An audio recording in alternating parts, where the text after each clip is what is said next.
చదవబడిన లేఖన భాగాన్ని మనం ఒకసారి గమనిస్తే లూకా సువార్త 14వ అధ్యాయం 1 నుంచి 11 వచనాల వరకు మనం చదువుకోవడం జరిగింది. ఈ భాగంలో మనం చదువుతుంటే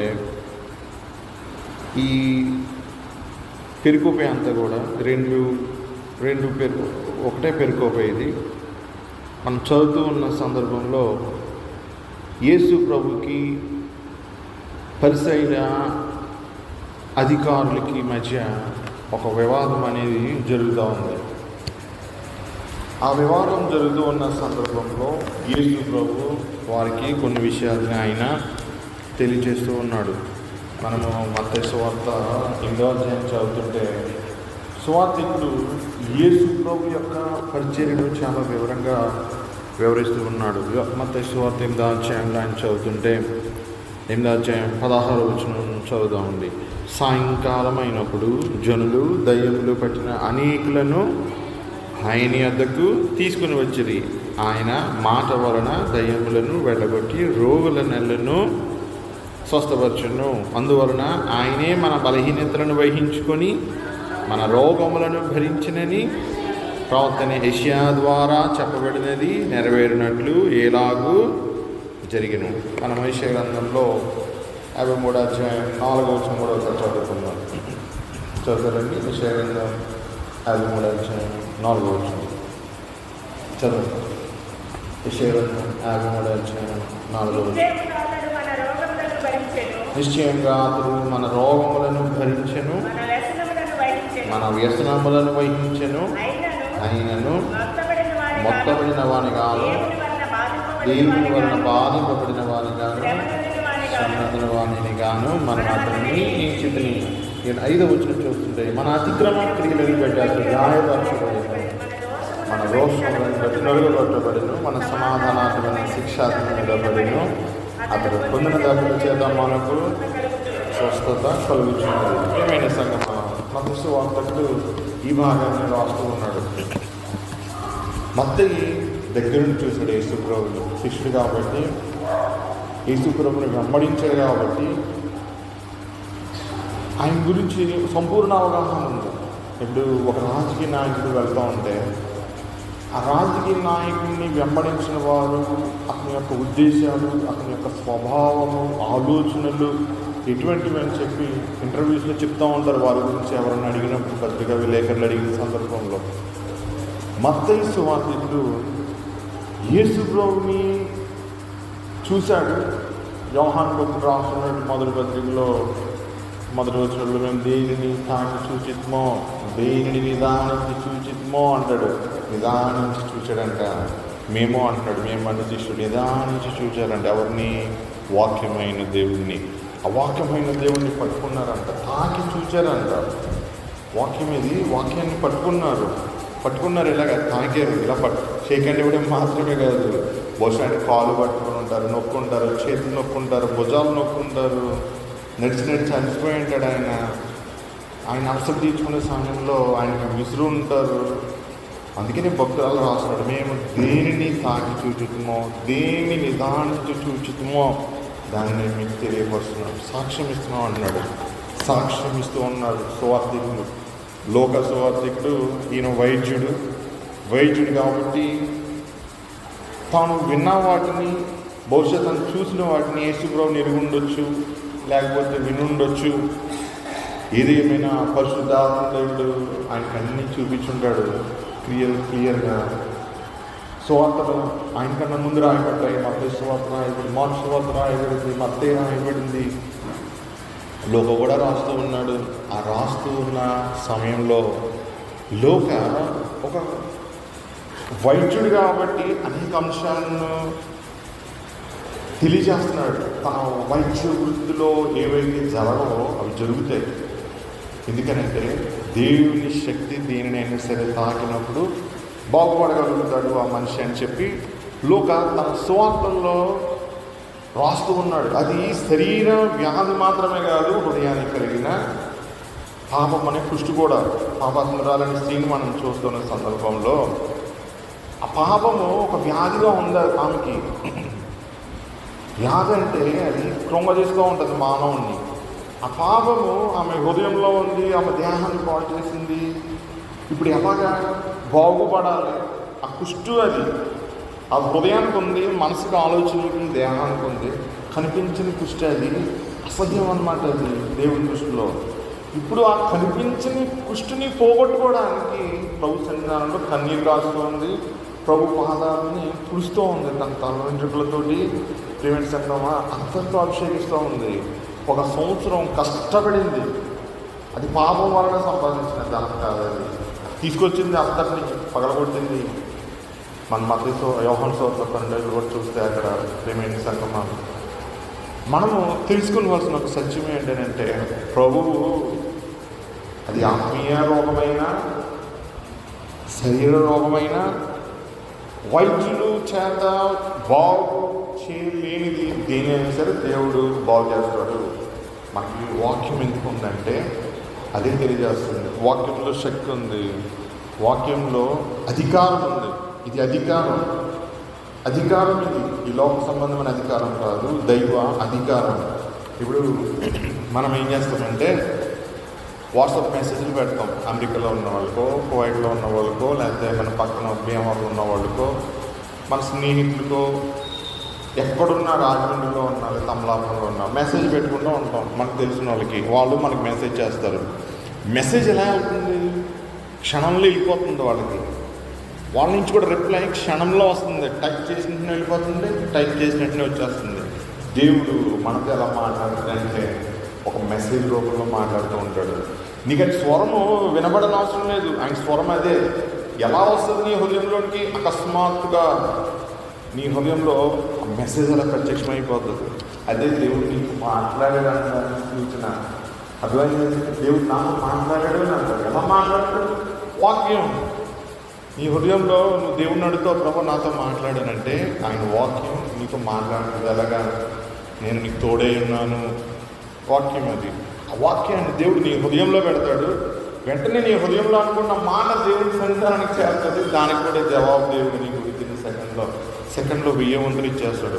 ఆ సెకండ్ అనేది ఇంకా కలగకముందే నీ హృదయంలో ఆయన వాక్కును అలా పెడతా ఉంటాడు. ప్రియమైన సంగమ, వాక్యానికి అధికారం ఉంది. అందుకనే రాయబడినది వాక్యం. రిటర్న్ వర్డ్కి చాలా పవర్ ఉంటుందండి. రాయబడిన మాటకి చాలా శక్తి ఉంటుంది. ఎందుకు మనం ధ్యానం చేసుకోవాలి ఈ వాక్యం అంటే? వాక్యం మనల్ని మన యొక్క బంధకాలన్నది తెంచివేస్తుంది. ఇప్పుడు మనకు కనబడదు, మన కంటికి.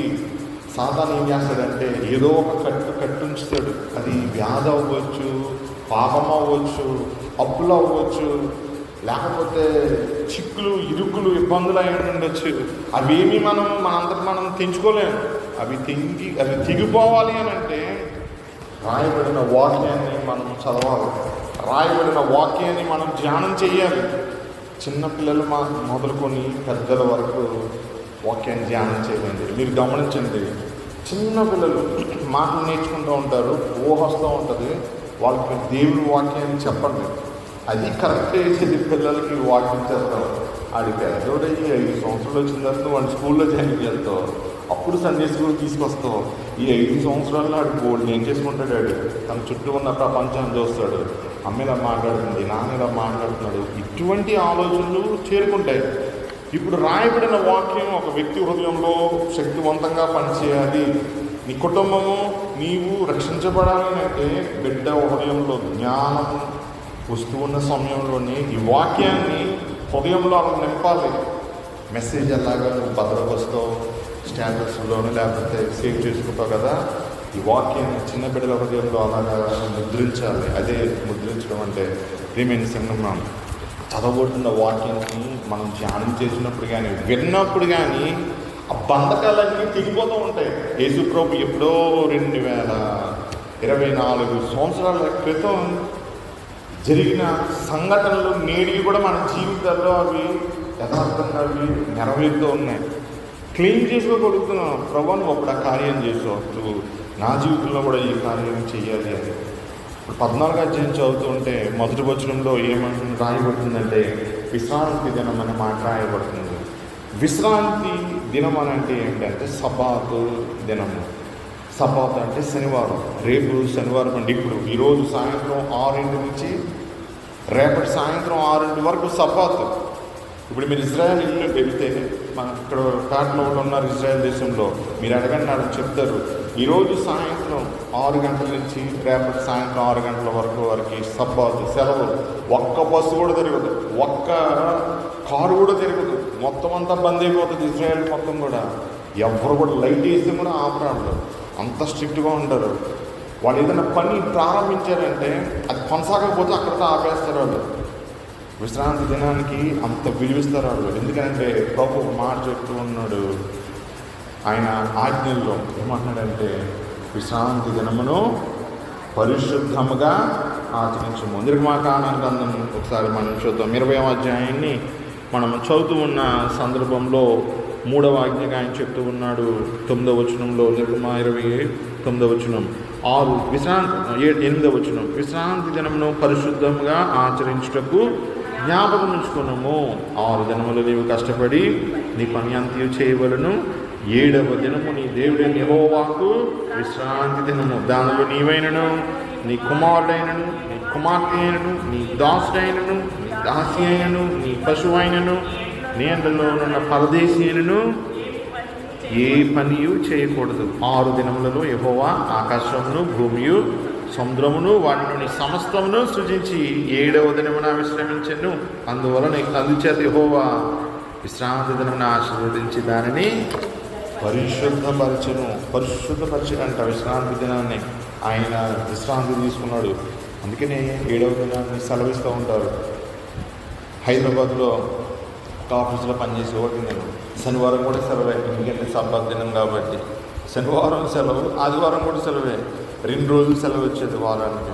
ప్రియమైన సంగమ, మనం చదువుతూ ఉన్న సందర్భంలో ఇక్కడ విశ్రాంతి దినం అని మాట రాయబడుతుంది. విశ్రాంతి దినమున ఆయన భోజనము చేయుటకు పరిసయ్యుల అధికారులలో ఒక ఇంటిలోనికి వెళ్ళినప్పుడు ఆయన ఏమి చేయునో అవి అని వారు ఆయనను కనిపెట్టుచుండిరి. ఇక్కడ చూడండి, విశ్రాంతి దినమున ఆయన అంటే యేసు ప్రభువు భోజనం చేయడానికి పరిసయ్యుల అధికారులలో ఒకని ఇంటిలోనికి వెళ్ళాడంట.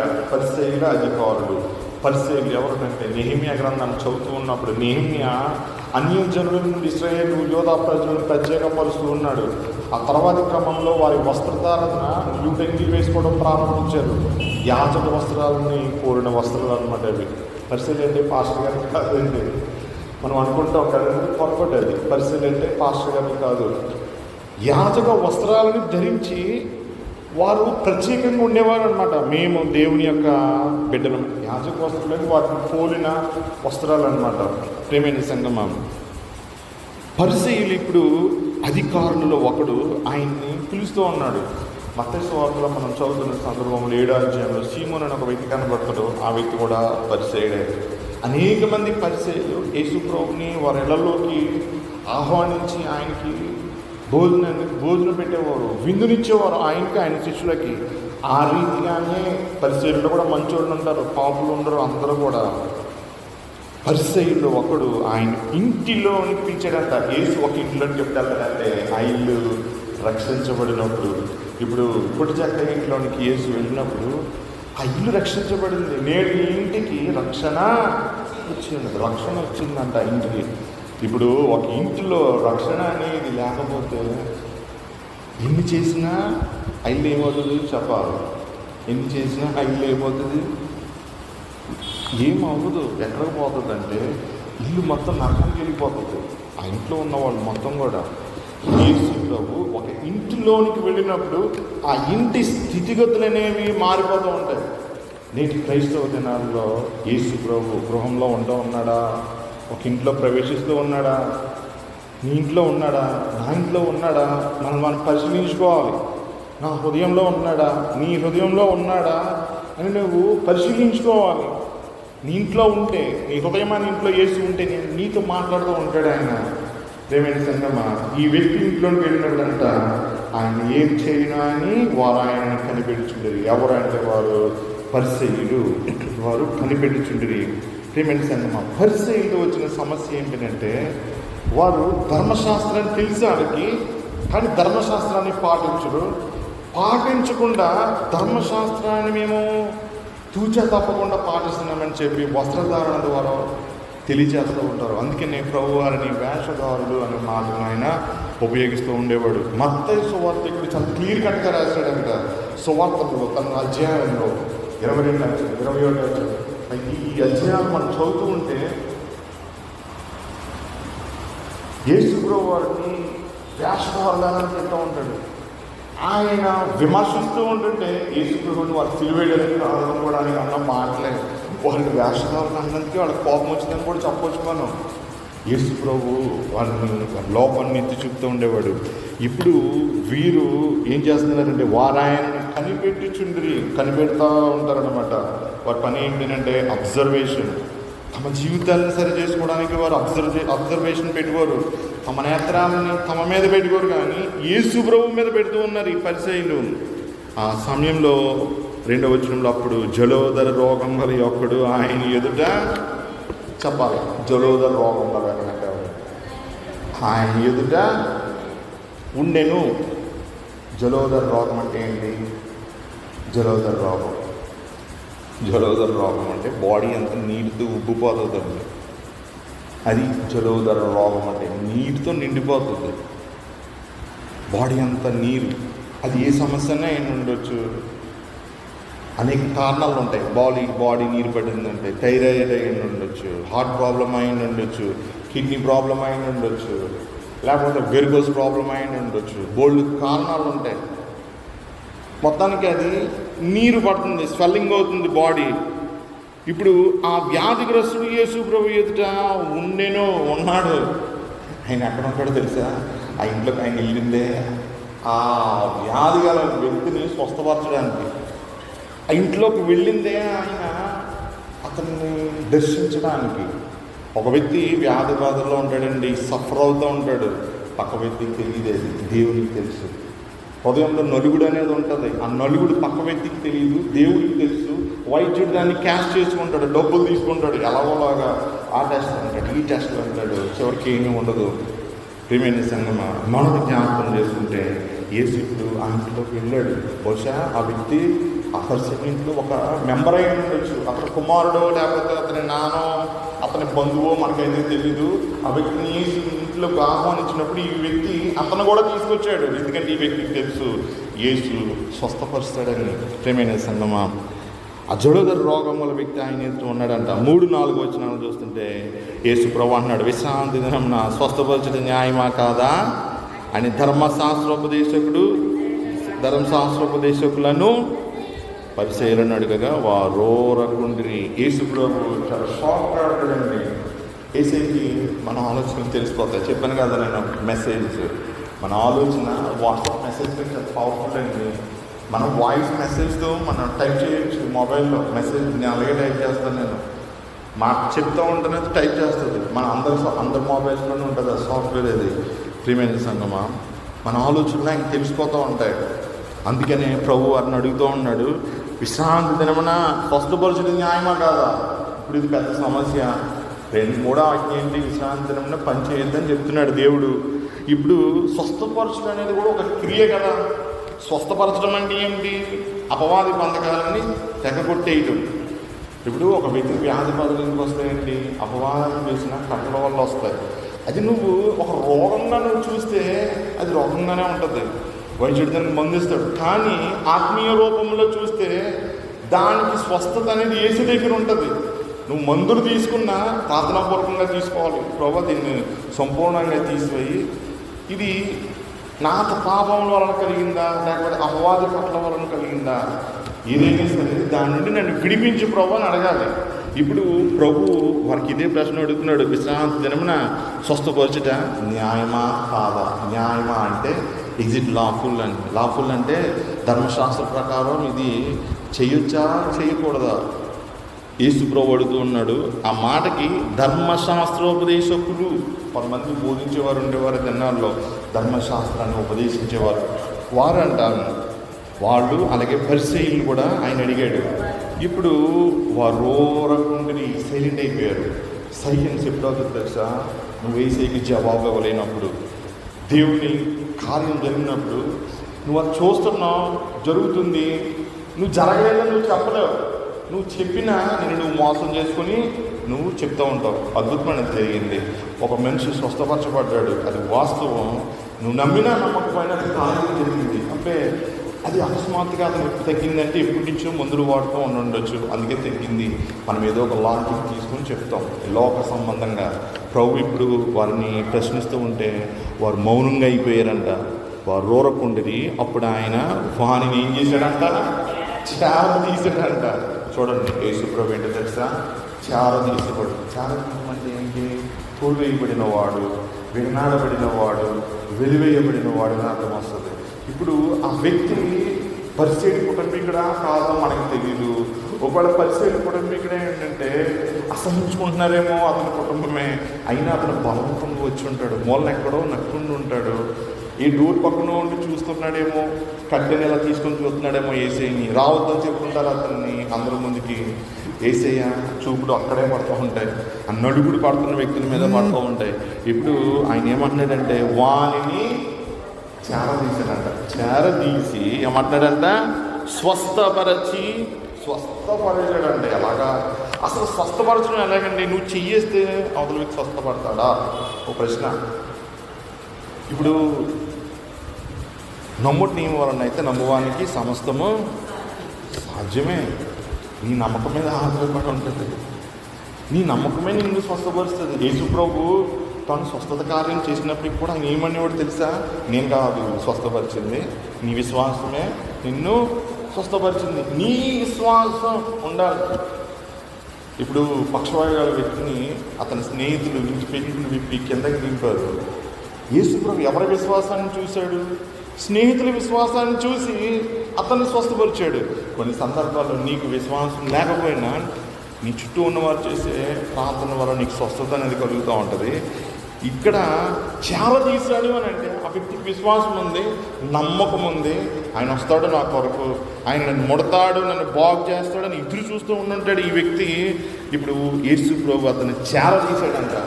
పిలిచాడు, చెయ్యేసి ఉంటాడు, ఇలా మీద చెయ్యేసి హక్కుని చేర్చుకున్నాడు. ఇలా ఆయన చెయ్యి వేయగానే ఆ వ్యక్తి స్వస్థపడి ఉంటాడు ఆయన. ఎందుకంటే తాకిన వెంటనే స్వస్థత కలుగుతుంది కదా. ఇప్పుడు చారదీసి స్వస్థపరిచి పంపివేసెను. ఎక్కడికి పంపేసి ఉంటాడు? చెప్పాలి, ఎక్కడికి పంపేసి ఉంటాడు? తన ఇంటికి పంపాడు. ఇప్పుడు గబ్రీనీయుడు ఉన్నాడండి, ఆ వ్యక్తి సమాధుల్లో ఉన్నాడు. తాళ్ళతోటి సంఖ్యలతోటి బంధించేవారు అతన్ని. ఆ వ్యక్తి స్వస్థపడిన తర్వాత ప్రభు నేను నీతో వచ్చేస్తానంటే ఆయన ఏమన్నాడంటే, నీవు నీ ఇంటికి వెళ్ళు, నీ ఊరికి వెళ్ళు, దేవుడు నీకు ఎన్ని గొప్ప మంచి కార్యాలు చేశాడో అదన్నీ ప్రకటించు అన్నాడు. కొన్ని సందర్భాల్లో ఆయన ఈ వ్యక్తిని పంపివేయడానికి కారణం ఏంటంటే తన ఒక సాక్ష్యం తెలియచేయాలి తన ఇంటి వారికి, తన చుట్టూనున్న వారికి. ఏంటి ఈ వ్యక్తికి ఎంతలాగా నీరు పట్టేసింది కదా, ఇప్పుడు ఈ వ్యక్తికి నీరు పట్టట్లేదు ఏంటి? అది అసాధ్యమండి. ఎలాగా? స్వస్థత జరగాలి. స్వస్థత ఎక్కడ జరుగుతుందని అంటే ఒక మూల కారణం ఉంటుంది. ఆ మూల కారణాన్ని దేవుడు ముడతాడు. ఏది కారణం అవుతుందో ఆ మూల కారణాన్ని ముట్టి దేవుడు స్వస్థపరుస్తాడు. దేవుడు ఆ మూల కారణాన్ని ముట్టినప్పుడు స్వస్థత అనేది జరుగుతుంది. ఇప్పుడు ప్రభు పంపివేసాడంట. ఇప్పుడు 5వ వచనం చూడండి. మీలో ఎవని గాడిద అయినను ఎద్దైనను గుంటలో పడిన ఎడల విశ్రాంతి దినమున దానిని పైకి తీరా.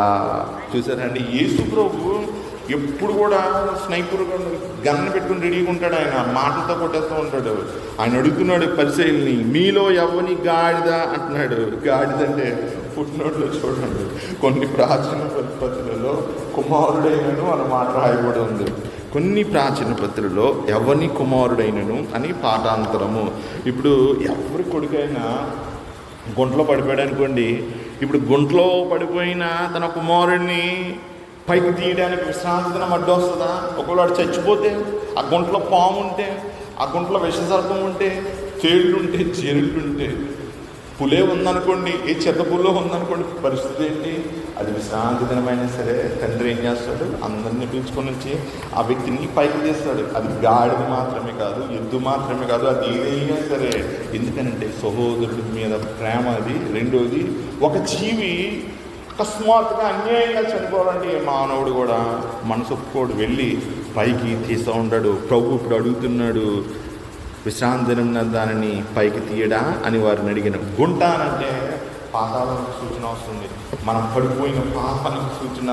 పడిపోతాం కదా, ఆ పడిపోయిన గుంటలో ఏమంటుంది, జిగురు ఉంటుంది, ఆ జిగటమంటు ఉంటుంది. ఆ జిగటమంటలో కూరిపోయి ఉంటాడు మానవుడు. పాపి కదా, ఆ గుంటలో ఇరుక్కుపోయి ఉంటాడు. జిగటగల దొంగ ఊబుల నుండి నన్ను రక్షించావు ప్రభు అంటాడు. ఎవరు? దావీదు అంటాడు. జిగటగల దొంగ ఊబి, పాపం అనేది ఊబిని తీసుకెళ్ళిపోతూ ఉంటుంది. విచారకరమైన పరిస్థితి ఏంటంటే అనేక మందికి తెలియదు ఆ జిగటగల దొంగ ఊబిలో వాళ్ళు ఉన్నారని. అది తెలియకపోతే ఎలాగా? ప్రభువుని అడగాలి, ప్రభు నన్ను ఆ గుంటలో నుండి పైకి తీయని. ఈ వ్యక్తి కూడా అంతే, జలుబు రోగం గల వ్యక్తి ఆ గుంటలో ఉన్నాడేమో ఒకవేళ. ప్రేమైన సంఘం, అందుకే ప్రభు అతను పైకి తీస్తూ ఉన్నాడు.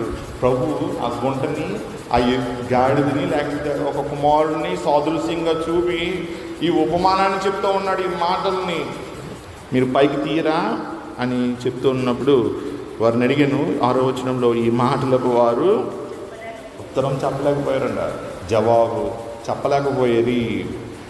ప్రేమైన సంగమా, యేసు ప్రభు మాటలకి ఆయన ఎక్కువ మాట్లాడండి, సింపుల్గా అన్నమాట. 1-2 మాటలు అంటే కట్టే కొట్టే తెచ్చే. మనము కొన్ని సందర్భాల్లో కొన్ని మెసేజ్లు పెడతా ఉంటారు కొంతమంది.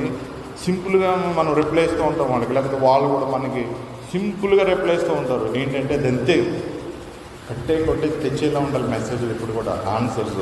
ప్రభు కూడా అంతే, విస్తరించి ఆయన మాట్లాడు.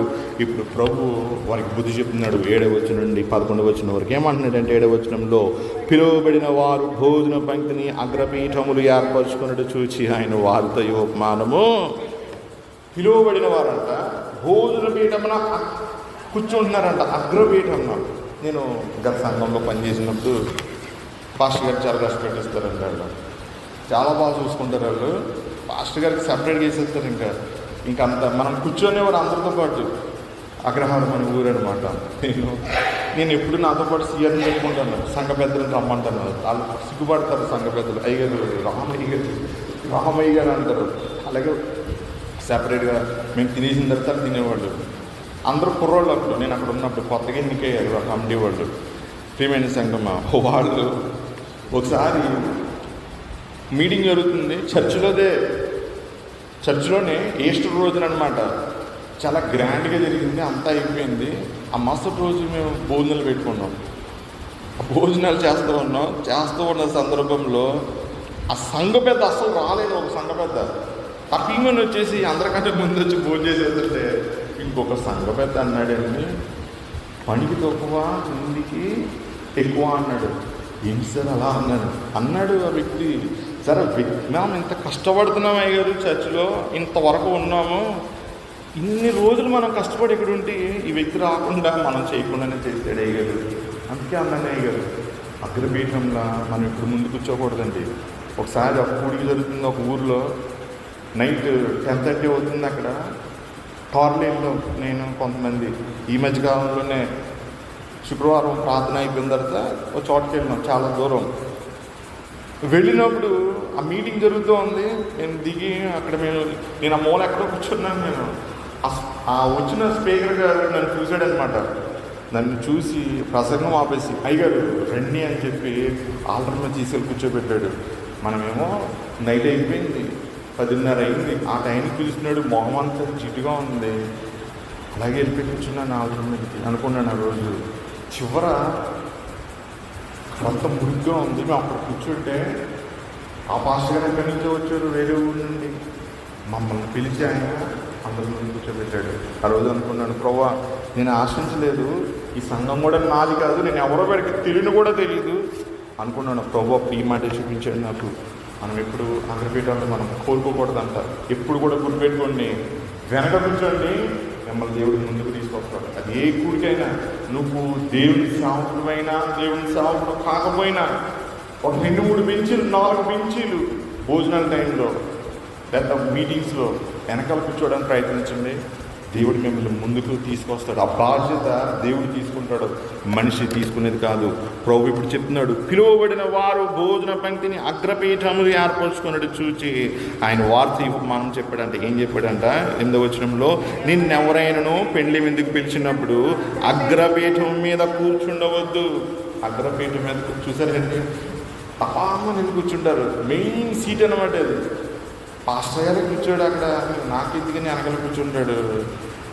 అలా కూర్చోవద్దని వాక్యం చెప్తుంది. ఏమంటుంది వాక్యం? దేవుడు ఏమని, యేసు ప్రభు ఏమని చెప్తున్నాడు? నిన్నెవరైనాను పెండ్లి విందుకు పిలిచినప్పుడు అగ్రపీఠం మీద కూర్చుండవద్దు.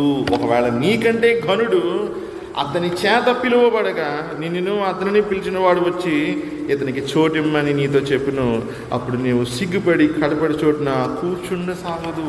రీసెంట్గానే ఒక ఊర్లో, మన ఊర్లో కాదు, కొన్ని రోజుల క్రితమే, మన ఊర్లో కాదు, ఒక మీటింగ్ జరుగుతుంది. ఆ మీటింగ్లో చూసేది నేను, భోజనం పనులయ్యారనమాట. ఇంకో ఎవరు వచ్చారు అన్నా, కొంచెం వెనక్కి వెళ్ళానా వచ్చింది, నాకు సిగ్గుపడితే వెళ్ళిపోయి కూర్చున్నాడు. చివర యేసు ప్రభు అదే చెప్తున్నాడు, ఒకవేళ నీకంటే ఘనుడు అతని చేత పిలువబడగా నిన్ను అతనిని పిలిచిన వాడు వచ్చి ఇతనికి చోటిమ్మని నీతో చెప్పును, అప్పుడు నీవు సిగ్గుపడి కడపడి చోటున కూర్చుండ సాగుదువు. అసలు ముందే కడపడి చోటున కూర్చుంటే అవమానం అనేది ఉండదు కదా. 10వ వచనం, అయితే నీవు పిలువబడినప్పుడు నిన్ను పిలిచిన వాడు వచ్చి, స్నేహితుడా పై చోటికి పొమ్మని నీతో చెప్పులాగున నీవు పోయి కడపడి చోటున కూర్చుండము, అప్పుడు నీతో కూడా కూర్చుండు వారందరి ఎదుట నీకు ఘనత కలుగును. అది నీకు ఘనత ఆ రీతిగా కలుగుతుంది. పేరు పెట్టి నేను పిలవాలి. మొన్న వాళ్ళు అంటున్నారు, అయ్యగారు నాకు బైబిల్ రీడింగ్ ఇవ్వలేదు అయ్యగారు, అయ్యగారు నన్ను జ్ఞాపకం చేసుకోలేదు అయ్యగారు, నేను అక్కడే ఉన్నాను అయ్యగారు. నాకు ఇంతమంది ఉన్నారు తల్లులు, సహోదరులు. ఒక కూడికి జరిగింది ఈ మధ్యకాలంలో, నాకు చాలా బాధపడ్డాను. నేను అందరినీ చూసుకుని అందరికీ నేను సమాన ప్రాధాన్యత ఇవ్వాలి. ఒక్కొక్కరు ఒకసారి ఇచ్చానా అయితే ఇంకొకసారి అని అనుకుని ఇస్తాను. నేను గొడవ పెట్టేసుకుంటున్నా, నాకు నన్ను పిలవట్లేదు. ఒక్కరేదనే కాదు, అనేక మంది తల్లులు ఉన్నారు, సహోదరులు ఉన్నారు, చెల్లెళ్ళు ఉన్నారు, అక్కలు ఉన్నారు, అందరికి ఇవ్వాలి. సహోదరులు ఉన్నారు, వాళ్ళకు కూడా ఇవ్వాలి. నేను ఇక్కడ ప్రభు ఏమంటున్నాడంటే, అయితే 10వ వచనంలో, అయితే నీవు పిలువబడినప్పుడు నిన్ను పిలిచిన వాడు వచ్చి, స్నేహితుడా పై చోటికి పొమ్మని నీతో చెప్పులాగిన నీవు పోయి కడపడి చోటున కూర్చుండము, అప్పుడు నీతో కూడా కూర్చున్న వారందరూ ఎదుట నీకు ఘనత కలుగును. కొన్నిసార్లు అమ్మా మీరు ప్రార్థన చేయండి, నేను చేయనండి ఇంకొకరికి ఇవ్వండి అంటారు. ఎందుకు చెప్పండి రా బాబు అంటాను. వాళ్ళు మళ్ళీ నాకు సజెషన్స్ చెప్తారు, వాళ్ళకి ఇవ్వండి అని. పిలుపు నీకు ఇవ్వబడింది, నువ్వు చెయ్యాలి. నీ తర్వాత ఇంకొకరికి ఉంటుంది. మనసులో నేను చూసుకుంటాను ఎవరెవరికి ఇవ్వాలని ముందే సెట్ చేసుకుంటాను. దేవుడు ఎవరికి చెప్తే వాళ్ళకి ఇస్తాను నేను, అంతేగాని నేను ఎవరిని కోరుకు నేను ఇవ్వను. వాక్యం అదే చెప్తుంది ఇక్కడ, నీవు పోయి కడబడి చోటున కూర్చుండము, అప్పుడు నీతో కూడా కూర్చున్న వారి ఎదుట నీకు ఘనత కలుగును. నువ్వు పిలువబడాలి, అడిగి కాదు కదండి. నాతో గొడవ పడకూడదు, నువ్వు అడగాలి, నాకు ఇవ్వాలి. ఇక్కడ వాక్యము మనకి అదే వాక్యమైన దేవుడు మనకు చెప్తున్నాడు, అప్పుడు నీతో కూడా కూర్చున్న వారి ఎదుట నీకు ఘనత కలుగును. చివరిగా 11వ వచనం, తన్ను తాను హెచ్చించుకొని ప్రతి వాడును తగ్గింపబడును, తను తాను తగ్గించుకుని వాడు హెచ్చింపబడునని. తను తాను హెచ్చించుకొని ప్రతి వాడు కూడా తగ్గించబడతాడు. నిజం, అది వాస్తవం. తను తాను తగ్గించుకున్నవాడు హెచ్చింపబడతాడంట. ప్రియమైన సంగమా, నేను ఏఎల్సీకి వచ్చి చిన్నప్పటి నుంచి పాస్టర్ గారు అబ్బాయిని, ఏఎల్సీలో 5వ పాస్టర్ గారు మా ఫ్యామిలీలో, 5వ పాస్టర్ గారు మా ఫ్యామిలీలో. నేను ఎవరికి చెప్పుకోను. నేను ఇప్పుడు ఎన్నో ప్రాబ్లమ్స్ ఉంటాయి, కానీ అంతమంది ఉంటారు, ఎవరిని పట్టించుకోను. సపరేట్గా కూర్చుంటాను అంతే. అక్కడ ఎవరు లీడర్స్గా ఉండి, ఎవరు నాయకులుగా ఉండి ఎవరిని పట్టించుకోను నేను. నిజం, నేను దేవుడి నామంలో చెప్తాను, ఎవరిని పట్టించుకోను నేను. కేవలం నా దేవుడిని మాత్రమే నేను అలా పట్టించుకుంటాను. ఇట్లా నా సమస్య వచ్చినా దేవుడి వైపు మనం చూడాలి. కడపటిని కూర్చోవాలి, చివరిన కూర్చోవాలి, అత్యంత చివరిన మనం కూర్చోవాలి. చివరిన కూర్చున్నప్పుడు దేవుడు, మనము జ్ఞాపకం ఉంచుకోండి, మనము ఘనమైన రాయిగా ఉంటాం, ఒక మంచి ఇటుకలా ఉంటాం. దేవుడు ఏం చేస్తాడు తెలిస్తే చెక్కేస్తాను, చెక్కి చెక్కి చెక్కి చెక్కి. నేను అలాగే అనుకున్నాను, నన్ను మంచి చోట పెడతానేమో, ఏం చేయాలి అనుకుంటాను. దేవుడు దాన్ని చెక్కి చెక్కి ఎంత చిన్న రాయిగా చేశాడు. ఆ చిన్న రాయిగా చేసేసాడంటే బిల్డింగ్ అంతా అయిపోయిన తర్వాత ఒక మూల గ్యాప్ ఉంటుంది చూసావా, లాస్ట్లో ఆ ఉపయోగించబడిన రాయి నేనే అనమాట. తీసుకొచ్చి ఆ మూల పెట్టాడు దేవుడు. అది పెట్టిన తర్వాతే ఆ బిల్డింగ్ పరిపూర్ణమైంది. ఉదాహరణగా చెప్తున్నాను, మనము హెచ్చించుకుంటాం కానీ దేవుడు మనల్ని ఎలా వాడుకోవాలో తెలుసు. ఆ చెక్కి ఆ చెక్కేసిన తర్వాత అదంతా పోయింది. ఆ చిన్న ముక్కగా మిగిలిపోయాను. ఆ మిగిలిపోయిన ముక్క మాత్రమే ఆ బిల్డింగ్లో ఎక్కడ ఫిట్ అవ్వాలో అక్కడ ఫిట్ చేశాడు దేవుడు. దేవుని సంఘం అనే నిర్మాణంలో, ఆ నిర్మాణంలో ఒక చిన్న రాయిగా దేవుడు నన్ను ఉంచాడు. సంతోషపడుతున్నాను. ప్రేమిని సంఘమా, తగ్గించుకుందాం, మనల్ని మనం తగ్గించుకుందాం. దేవుడు మనల్ని కనపరుస్తాడు. హెచ్చించుకుంటే తగ్గించబడతాం. చివరిగా మళ్ళీ ఒకసారి మనం మెయిన్ పాయింట్స్ జ్ఞాపకం చేసుకుందాం. అర్జలోదర రోగం గల వ్యక్తిని ఒకసారి చూడండి. ఎన్నో సమస్యలు ఉంటాయి మానవ జీవితాల్లో, కానీ నువ్వు ప్రభువుని దర్శించినప్పుడు నీ వ్యాధి ఏదైనా స్వస్థపరచబడుతుంది. నేను 10 రోజుల క్రితం ఇంటికి వెళ్ళినప్పుడు అక్కడ నా మంచం మీద ట్యాబ్లెట్స్ ఉన్నాయి. నేను చూశాను, అది తీసి శుభ్రంగా వెళ్ళి పడేసాను డస్ట్బిన్లో. పొద్దున్న రాత్రి వెళ్ళాను, ఉదయం వచ్చేటప్పుడు ఆ ట్యాబ్లెట్స్ ఉన్నవంటే కొన్ని కింద పడ్డాయి అనమాట. ఆ అమ్మ అంటున్నారు, ట్యాబ్లెట్స్ పడ్డారా అంటే తీసి చెత్తపుట్లో పడేయండి అన్నాను. ఎక్కడెక్కడ ట్యాబ్లెట్స్ ఉన్నాయో అవన్నీ తీసి డస్ట్బిన్లో పడేయండి అన్నాను. ఎందుకు పడేయమన్నారు? చెప్పాలి. ట్యాబ్లెట్స్ ఎందుకు ఇస్తారు తెలుసా? మెయిన్ సమస్య మీద ఎవడో డాక్టర్ ఎప్పుడు కూడా మన డబ్బులు ఖర్చు పెట్టించడానికి ఇస్తాడు. సరైన డాక్టర్ ఉంటాడు. ఆ డాక్టర్ నన్ను చూసి డాక్టర్ ఏం చేశాడు తెలుసా? చిన్ని ట్యాబ్లెట్ రాశాడు. ఒకే ఒక ట్యాబ్లెట్. ఇంకా అప్పటి నుంచి ఇప్పటి వరకు నేను ఏం వేసుకోలేదు. మొత్తం ట్యాబ్లెట్స్. ఇందాక ఉదయం ఒక చోటుకి వెళ్ళాను, మధ్యాహ్నం వీబేస్ అయిన తర్వాత కారులో ఒక చోటుకి వెళ్ళాను. వాళ్ళకి తెలుసు ట్యాబ్లెట్స్ దగ్గర పెట్టుకుంటానని. పైగా ట్యాబ్లెట్స్ తెచ్చుకోలేదు ఏంటి అన్నాడు. ట్యాబ్లెట్స్ లేదు చెత్తపట్లో పడేసానండి అన్నాడు. ఎందుకు అని అంటే స్వస్థపరిచే దేవుడు మనతో ఉన్నాడా లేదా నువ్వు నమ్మాలి. నేను నమ్మను. సరైన వైద్యుడు మనకు దొరికాడు అనుకోండి, మనకి ఏ సమస్య రాదు. ఆ సరైన వైద్యుడు ఎవరో తెలుసా? యేసు ప్రభు. నమ్ముతారా? మన ప్రభుని ఇప్పుడు మనం విడిచిపెట్టకూడదు. ఆయన మనకి ఇంకో మాట చెప్తున్నాడు. ఆయన విమర్శిస్తున్న వారికి ఆయన ఇస్తున్న ఆజ్ఞ ఏంటంటే కడపట్టున మీరు తగ్గించుకోమన్నాడు. అప్పుడు హెచ్చించబడతారు. ఆ రీతిగా చేద్దామండి. మనం హెచ్చించుకోవద్దు. మనల్ని హెచ్చించుకోవద్దు. తగ్గించుకున్నప్పుడు మనం కనపరచబడతాం. ఆ రీతిగా చేయడానికి పరిశుద్ధ ఆత్మ దేవుడు నీకు నాకు సహాయం చేయను గాక. ఆమేన్. దయచేసి తలలో ఉంచండి. ఎవరికైనా అనారోగ్యం ఉందండి?